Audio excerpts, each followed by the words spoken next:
What I'm really looking for in any kind of speed worm situation is, I mean, right here you've got a bunch of like reed heads and lily pads kind of scattered out, but out here in the open water, there's a bunch of scattered hydrilla. It's not real thick, you know, it's kind of sparse, which is what I really like to look for when I want to throw this, because it's just, you're able to cover water, you're able to bring it over those holes in the grass that you can't see, that you're really casting to, because it's, you know, it's kind of overcast today, the wind's blowing, you're not going to be able to see a lot what you want to throw to, like a hole or something. So this is a good bait. Like I just bumped a piece of grass, I can let it fall into a hole, pick it back up. Sometimes, I mean, a lot of times that's when you'll get your bite. You'll have fish moving around feeding, you'll have fish spawning on beds. And I mean, this is a good technique to catch both of those fish. If you've got a real active fish, or if you come over a fish's bed that, you know, they're gonna try and run off or eat anything that comes close to it. So it's just a good bait to target both of those fish. You're not really concentrating on feeding fish or concentrating on a spawning fish. You're really, you can, you know, attack both of them with this technique. Just a steady retrieve. It's not a hard bait to throw. That's why so many people catch so many fish on it. I mean, it's really, you throw it out there and wind it back. You don't want to reel it too slow. You don't want to reel it too fast. Just get that happy medium where you're just ticking the grass every now and then. You don't want to be like bogged down in it, and you don't want to be burning it back either. Just, you got to find that happy medium depending on the depth of the water you're in. If the grass is coming up really high or I'm in real shallow water, I'll throw an 1/8 ounce tungsten. If I'm trying to get it down a little bit deeper, I might go to a 1/4. 1/4's about the biggest I'm gonna go to. And that's on the regular ultra vibe worm or the magnum. Either one, I throw the same weight on both, depending on the depth and the grass height and all that.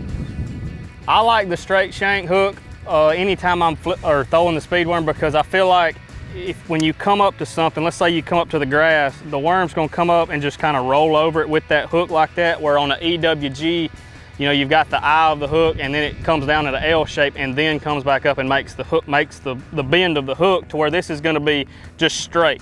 Really the only thing you've got sticking out is your keeper, and it's kind of hidden by the plastic of the worm. So anything you run into is just gonna just roll off of it or anything. It's not gonna catch. That's really why I like it around grass or any kind of, you know, reeling it around hydrilla and stuff. Really, you know, you'll come up to a piece and just kind of pop it, and that worm's gonna be free of anything. It's gonna look natural to the fish instead of grabbing the grass like that EWG bend will. It's just another way to keep your bait clean and you having to do a lot less work. The setup I mainly like to use is an arc. I've got an Invoker Pro here. It's our 7.4 medium heavy, but the action is a regular. So what you're really getting is, it's a medium heavy, again, halfway down the blank, but it's got the tip of like a composite blank, which is gonna let it give a lot. Like you can see a little bit, I don't even have much weight on that worm, and it's giving a little bit.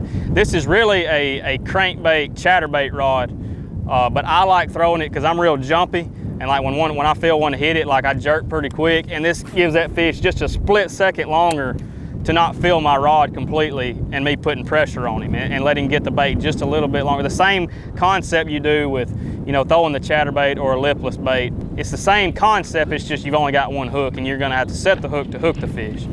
You just wanna let him get it as long as he can. Going to the reel, a loose Pro TI 7.5 to 1 gear ratio. Again, it's a good gear, you know, to keep the bait at a constant speed. You don't have to reel it real fast like you would a 5 or 6 gear ratio. I like the average of a 7 to 5 because of the power. I feel like the higher you get, I mean, it's just physics. You get into an 8, 9, 10 gear ratio reel, you're gonna lose some power. It's just, I mean, that's how it is. So I feel like a 7's a good all-around winding reel for anything, especially this ultra vibe speed worm. There he is. That's a good one too.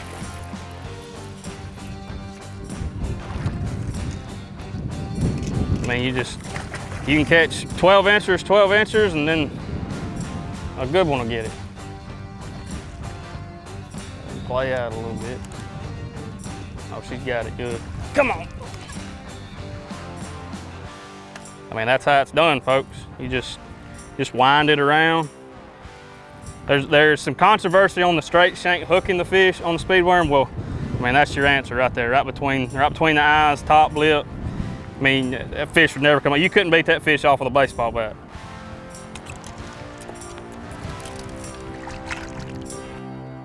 I got him that time. Another good one.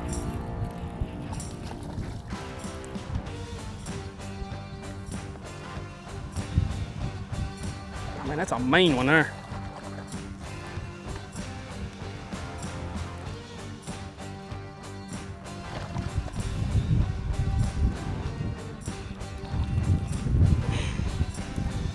Close to a 3-pounder, 2 3/4.